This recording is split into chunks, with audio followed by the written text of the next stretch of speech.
I have to say one thing about housing, because nobody ever says this. I am very protective of people that already own a house, of which we have millions and millions and millions. And because we have had such a good run, the house values have gone up tremendously. And these people have become wealthy. They weren't wealthy, they become wealthy because of their house. And every time you make it more and more and more affordable for somebody to buy a house cheaply, you're actually hurting the value of those houses, obviously, because the one thing works in tandem with the other. And I don't want to do anything that's going to hurt the value of people that own a house who, for the first time in their lives, are walking around the streets of whatever city they're in, very proud that their house is worth $500,000, $600,000, $700,000.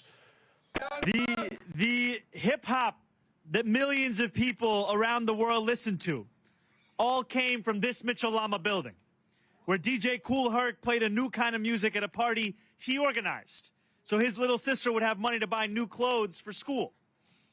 That greatness was only possible because this was a city where working people could afford a home, and with it the joy and creativity that a stable home can foster.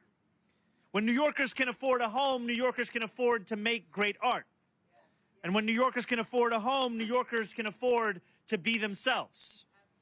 But as many working people know, it is increasingly impossible to find an affordable home in New York City, to build a dignified life without earning hundreds of thousands of dollars each year. And those same New Yorkers know that too often, if they can find a home that they can afford, there is likely a reason they can afford it.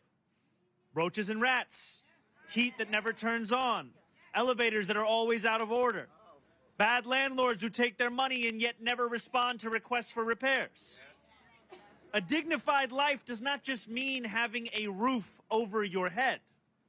It means that you don't feel uncomfortable or unsafe in your own home. It means that your money buys you what you paid for. It means that a bad landlord is not allowed to rip you off with impunity. And this is only the beginning of our work to transform the housing landscape and the lives of tenants across New York. We revitalized the mayor's office to protect tenants for this very reason. For too long, New Yorkers have felt alone in their city, with nowhere to turn to when they're ripped off or neglected. That legacy of abandonment ends today.